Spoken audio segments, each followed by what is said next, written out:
皆さんこんにちは。今年は引っ越しが控えているので、持ち物を見直すために1000個捨てチャレンジをしていこうと思います。初日は119個のものを手放すことができました。よければ皆さんの捨て活のお供にしていただけますと幸いです。それでは見ていきましょう。オフィスの断捨離をしていきます。この手前のデスクは夫のデスクなので、この上のものには手をつけず、自分のものとあとは家族のものを中心に見ていこうと思います。まずこちらの私のデスクから見てみます。ここにあるのが、この間新しくメガネを買った時についてきたメガネ拭きですね。2枚いただきました。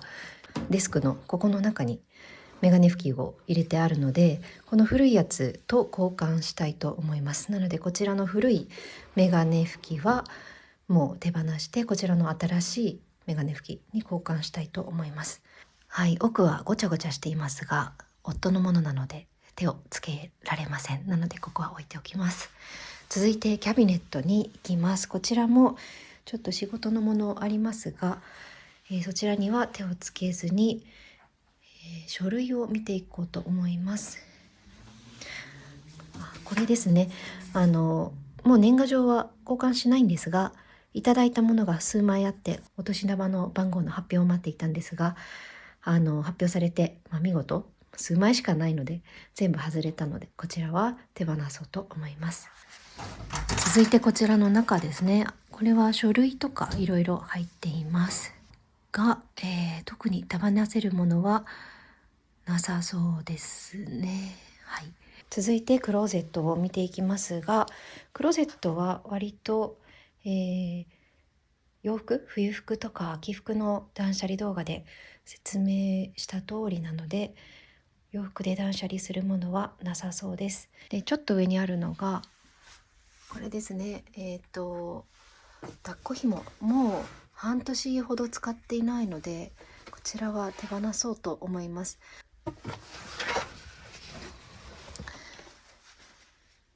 使うかなと思って様子見で撮っていたんですが、下の子ももう2歳半を過ぎてしばらく使っていないので、たくさん使ってボロボロなので手放そうと思います。一番使った育児ベビー用品かもしれないですね。感謝の気持ちを込めて手放そうと思います。あとは、家関係の書類とか車の書類とか、夏のサーキュレーターとか、あと奥にあるのは夫の仕事関係の書類と、あとは大人のオフシーズンの服ということで、手放すものはなさそうです。で、こちらのクローゼットの右側の服は夫の服なので、こちらは手はつけずに置いておきます。はい、続いて廊下を見ていこうと思います。折に触れて断捨離しているので、手放すものは少ないかなと思いますが、見ていきます。はい、こんな感じで手放すものありますね。こちらがお裁縫セットなんですが、私が小学生の頃から使っていたお裁縫箱です。この中結構溜まっているので、今仕分けしてみたいと思います。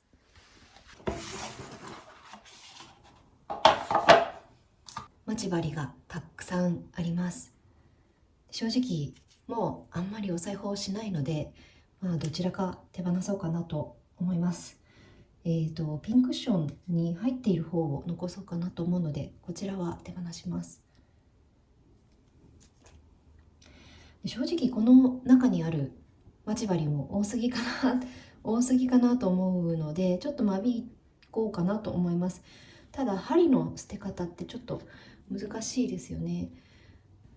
中学高校は女子校だったんですけど、パジャマとかエプロンとか結構大掛かりな作品を自分で作るような学校だったので、これくらいの待ち針の本数必要だったんですけど、もうお裁縫することもなくなっているので、これセット自体いらないのかなと思ったりするんですけど、子供の関係で何か必要になるかもしれないので、ちょっと取っておこうと思います。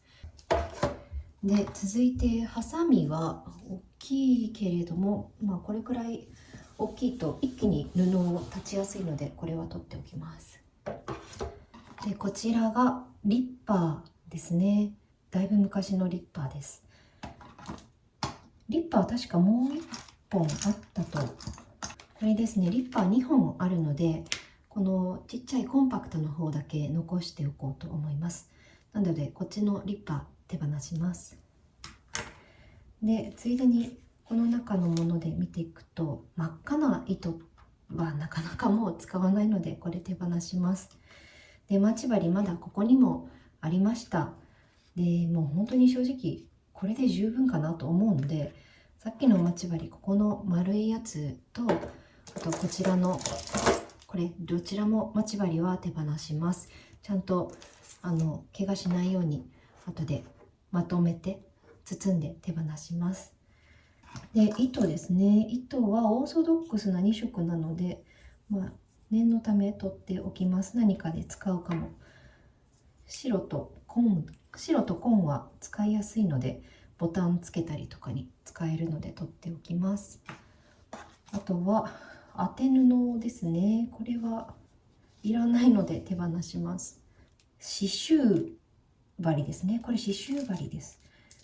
刺繍針はこれは取っておきます。はい。であとはチャコペンシルですね。赤と緑で、正直チャコペンが2本あるのでチャコペンシルは手放そうと思います。でチャコペン、でもチャコペン出るのかな。ちょっと待って、出ない。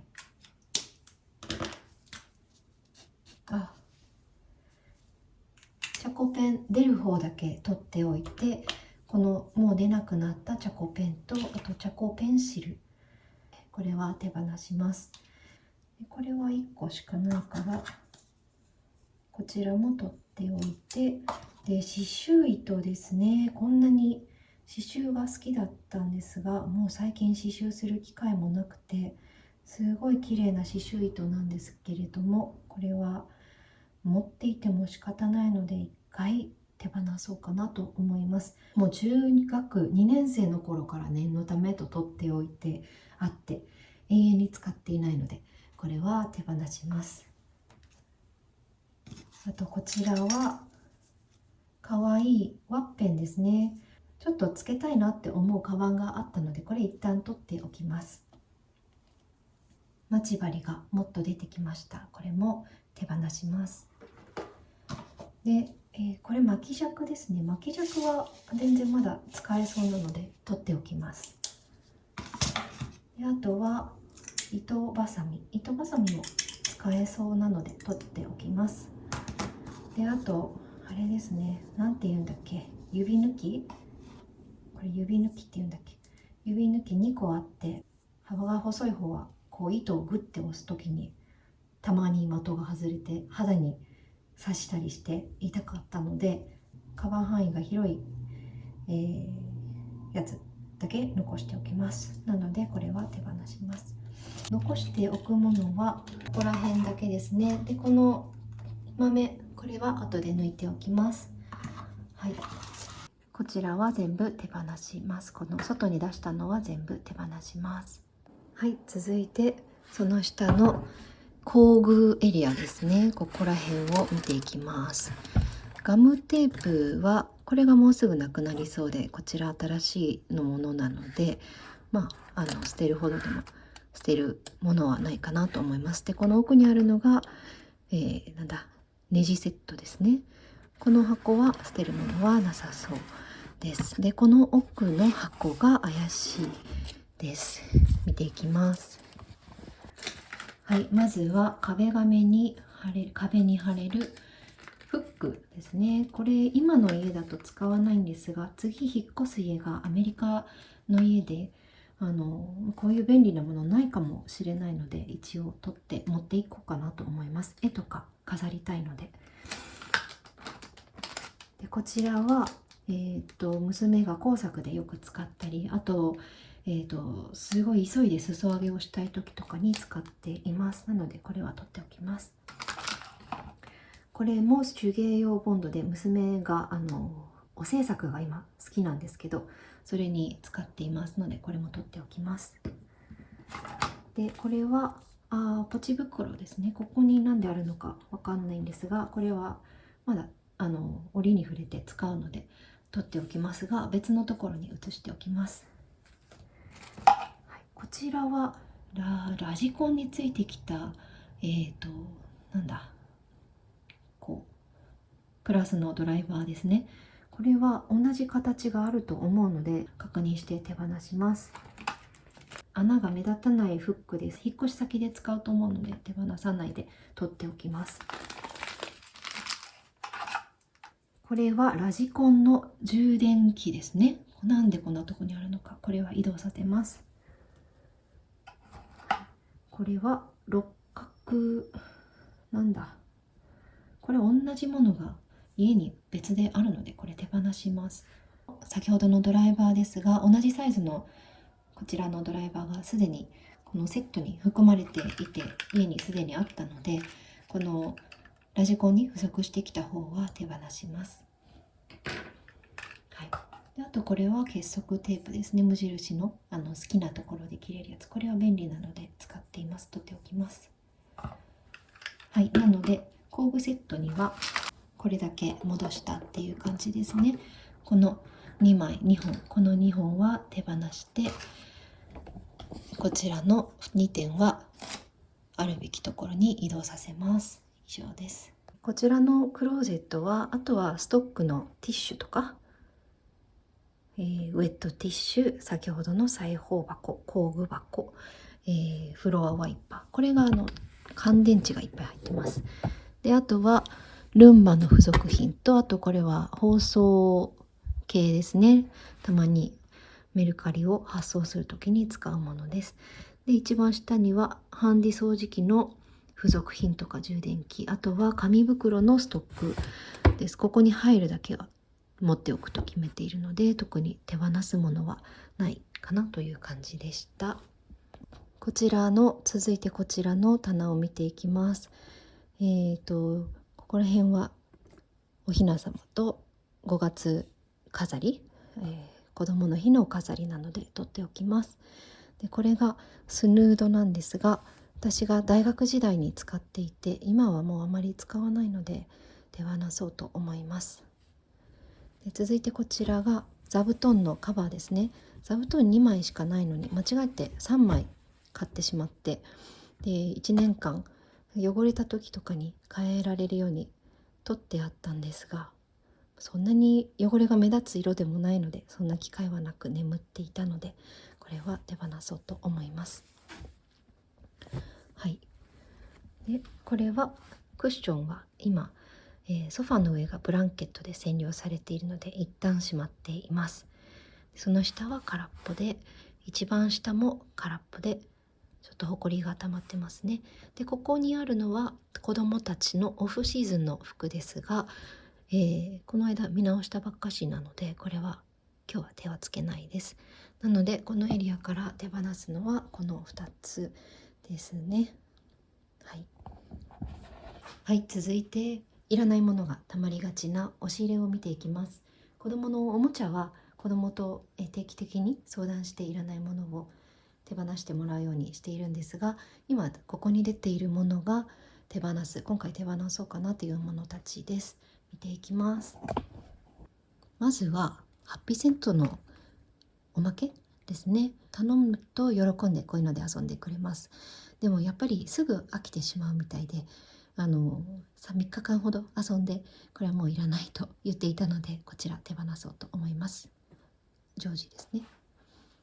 で続いてこちらもレストランでキッズメニュー頼んだ時についてきたマイメロディーのおもちゃですね。こちらも3日ほど遊んで、でも今は遊ばないかなっていう感じなのでこちらも手放します。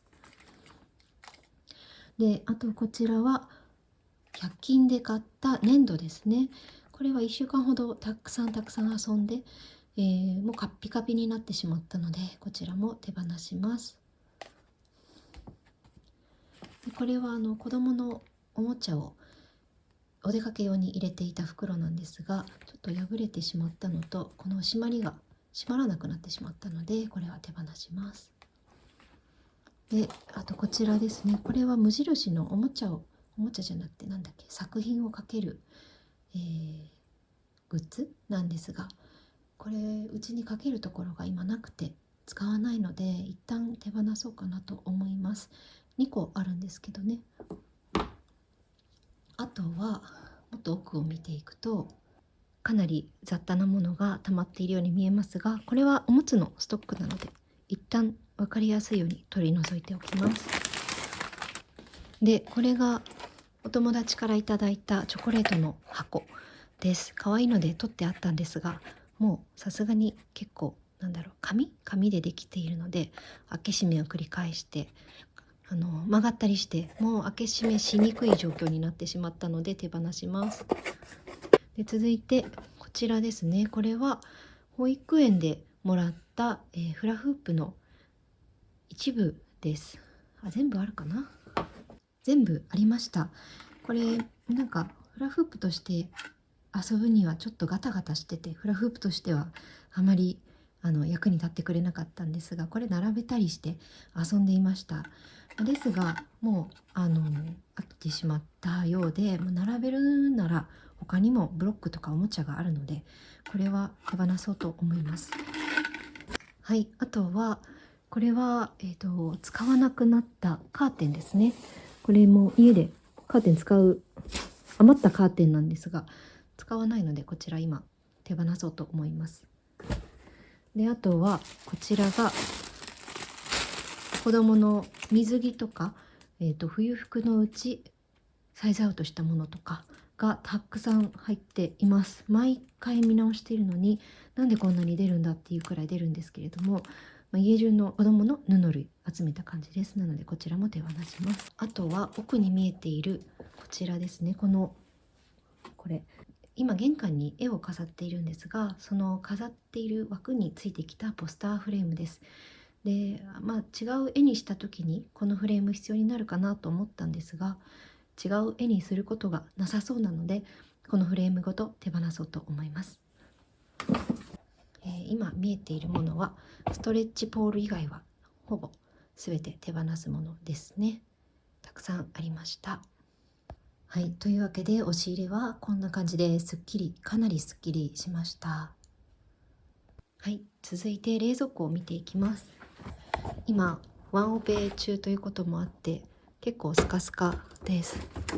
私の大好きな納豆と卵と、カマンベールチーズだけは死守して、あとヨーグルトかオイコスだけは死守していますが、あとは結構空っぽです。でもお野菜は野菜室にあって、お肉は冷凍庫に全部入れてあるので、支障はないかなっていう感じです。こっちも卵1個、あとは干し芋がいっぱいあります。これも私のおやつです。冷蔵庫は捨てるものはなさそうです。続いて食器棚見ていきます。食器棚は、これが気になっていました。これは電子レンジでも使えて食洗機も対応しているお椀ですごい使い勝手が良かったんですが、これが見えますかね。中がなんかスプーンでガツガツやったからなのかわからないんですけど、欠けてきてしまって、この塗装が剥がれてきてしまって、でこれなんかある日ジャリって口の中で音がして味はしなかったんですけど、それがもしかしたらこの塗装なんじゃないかと思って、そうするとあんまり体に良くないなということで、この剥げてきてしまったので手放そうと思います。でこれ大小揃えていて、こちら大の方はまだギリギリいけるかな。いやでもね、体に悪いからと思うんですが、ちょっと使い勝手はいいので、なんか塗装が剥げなさそうな乾物系のお菓子とか入れたりするのには使えるかなということで、この台の方はもうちょっと取っておこうかなと思います。こっちだけ手放します。はい、あとは食器は手放すものはなさそうですね。はい、以上です。続いて食器棚の反対側を見ていきます。食器棚の反対側といっても食器は一つも入っていなくて、本とかリビングで本を読むんですが、本棚がないのでこここに本を入れています。本とか、あとは私の、iPad と、これはお菓子箱ですね。であとはここにペンとかお箸じゃない、ハサミとか入れています。この中は体温計とか子供と大人の爪切りとか入れてますが、あと名前書きペンとか手放すものないのでこのままにしておきます。でその隣も、こちらは巻き尺、硬い方の巻き尺と、あとメルカリ用の U パケットのシールですねだけなので手放し物はなさそうです。でここにはおむつが匂わない袋がたくさん入ってます。でこちらは保育園のお知らせですね。これは取っておいて、でこちらは近所のクーポンですね。クーポンも、このクーポン使わなさそうなクーポンなので、これも手放そうと思います。ゴミ箱に入れちゃいます。はい、この棚からは手放すものも以上です。はい、続いてこちらです。お茶とか、あと子供用の食器が入っていますが、そうですね、手放すものはなさそうです。食器は子供用の味噌汁茶碗がありますけど、それくらいですね。あとは今食洗機に入っていて、食洗機に入っているということは使っているということなので、手放すものはないです。はい、続いてその下を見ていきます。もうすっからかんです。水筒が2本とジッパーバッグが1個2個、ちっちゃいジッパーバッグと M サイズのジッパーバッグと、あとゴミ袋だけなので手放すものなさそうです。一番下も、お菓子のストック、ゼリーのストックとお米と、あとはレトルトとか乾物系だけなので手放すものないです。続いて洗面所を見ていきます。まず一つ目がこの体を洗うもしゃもしゃのやつです。これ1年使ってだいぶ黄ばんできてしまったので1回手放します。で今は泡で出るタイプのボディーソープ使っていて、もう手で体に塗れるので、一旦これは手放して新しいのは買わないで様子を見てみようと思います。なのでこちら手放します。はい、続いて上に上げておいたのは娘のスカートです。もうそろそろサイズアウトしそうなのと、最近こういうタイプのフリフリのスカートを履かなくなったので、もう半年以上履いてないかなということで、こちらは手放します。あとですね、私のヨレヨレのヒートテック、タグについていた製造年度を調べてみたら2016年とか、もうだいぶ前のもので、もうスケスケだったので、寒いくらいだったので、こちら手放そうと思います。続いて私の下着エリアを見ていきます。結構着古した下着が多いので、新しく全部入れ替えました。なのでちょっと画面上ではお見せはしないようにしますが、パンツ3枚と、あとは先ほどのヒートテック1枚に加えてもう1枚古いのがあったので、そちらも手放しておきます。なのであと靴下ですね。靴下だけお見せしてもいいかな。もうこんな感じで同じところだけ穴が開くんですよね。なので、結構2足で回しているので、かなりターンが早いっていうのもありますけど、同じところだけ開くので、穴が開いたらすぐ変えるようにしています。で、大体2足とも同じタイミングで穴が開くので、2足同時に変えるようにしています。なので靴下2足とパンツが3枚と、あとヒートテックは2枚、手放して新しいのそれぞれ迎え入れています。こんな感じで新しい靴下買いました。ちなみに靴下は5本指ソックスが好きで、というか他のものが履けなくなってしまっています。今は無印で買っているんですけど、もし他にもっといいもっと可愛い5本指ソックスのお店ここがあるよとかご存知の方いらっしゃったら教えてください。いつも無印で買ってしまっています。不満はないんですけどね、バリエーションが少ないのでもっと可愛かったらいいなって思ったりしています。はい、真ん中はタオルゾーンです。左のはミニバスタオルというバスタオルで、これはまだ買って日が浅いので、こちらこのまま3枚で回しています。で、右側のタオルのうち1枚目がこれベトナムで購入したタオルなんですが、もう5年ぐらい使っていてゴワゴワなのと、あとちょっと濡れた時に煮沸とかしても匂いが取れないくなってしまったので、こちらのタオルは手放そうと思います。続いて洗面台の収納を見ていきます。そこまで物が多いわけではないと思うんですが、いくつかいらないものが溜まっていそうな気もします。ここは、使っているものばかりですね。なので捨てるものはないです。次の段が結構雑多に入ってますね。これはドライヤーで、これは娘の紙ゴム入れで、ここら辺奥にあるのが使っていないものですね。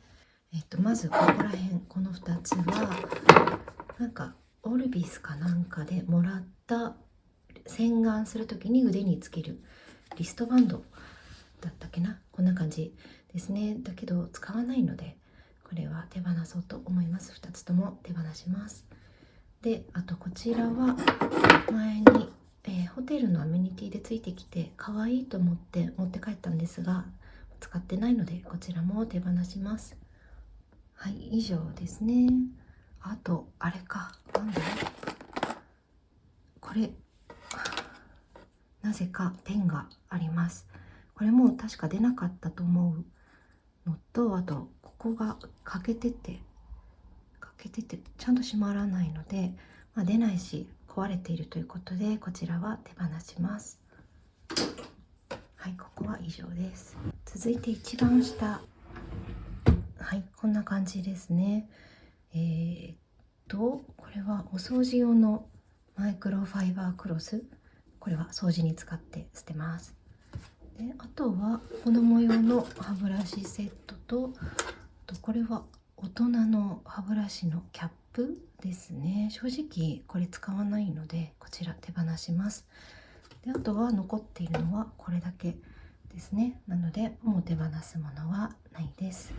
続いて洗面台の下の真下のところ見ていきますが、何も物がありません。こちら側には洗濯洗剤のストックと、あと緑色のものは私のおばあちゃんが編んでくれたたわし、掃除に使っています。で、その奥にあるのは賃貸の備え付けのものなので捨てるものはなさそうです。ということでシンク下もおしまいです。はい、続いてお制作コーナーですね。いつも片付けるようにしているんですが、もう最近は娘が保育園に行く直前までお制作していて、帰ってきたらもうここに直行するので、片付けると怒るくらい直行するので、最近はここがお制作エリアのままになっています。で、お制作エリアでも手放すもの溜まっているので見ていきます。まず娘の作品は手はつけないんですが、蓋がなくなっても色が出ないペンが1本、あとは、無印のペンなんですが、こちらは逆に愛用しすぎて色が出なくなっていると思います。はい、ほぼ全て色が出ないので、もうこちらはケースごと手放そうと思います。はい、あとはここら辺はもうなくなった絵の具は捨てているんですが、まだ残っていますね。本当は、10本入りとかだったんですが、好きな色からなくなっていきましたね。まだここら辺は残っているので置いておきます。で、あとこれがもう糊使い切ったって言ってたので、確かに使い切ってますね。こちらも手放します。あとはこれがお水で書く系のペンですね。3本あって、うち子供2人だけなので、こちらの安い方のは手放します。ちょっとねカクカクして書きにくかったので、こちらの2本だけ残します。あとこちらのペンですね。これは私が独身時代から使っていた白いお絵描きとかに使っていた白いジェルペンなんですが、この間描いてみたらもう色が出なくて、ほぼちょっとね色が出にくくて使っていてストレスなので、こちらも手放します。この中で手放すのはですね、こちらの絵の具の筆ですね。これ大人用の筆、私が持っていたのを娘に貸してあげてたんですが、ちょっと大人用すぎて絵の具がピンポイントで塗りにくかったのと、あとこれは今度逆に細長くてなんかすごい細い線とか描くにはいいんですけど、子供が塗り絵をするには不向きだったので、こちら2本一旦手放します。で、私も昔は水彩やったんですが、今はあまりやる機会もないので、次に自分がやる機会が来るまで来たらまたその時買えばいいかなということで、こちらは一回手放そうと思います。はい、というわけで、先行ステチャレンジ初日の成果はこんな感じでした。ちょっと緩めに数えてはいますが、継続のしやすさとか、あと達成感を意識して今回は数えています。捨てたものの数のカウンターも出しておきますので、よろしければ皆さんの捨て活のお供にしていただければ幸いです。まだまだ続きますので、もし続きが気になるよという方はチャンネル登録していただけると嬉しいです。それではまた次の捨て活でお会いしましょう。ありがとうございました。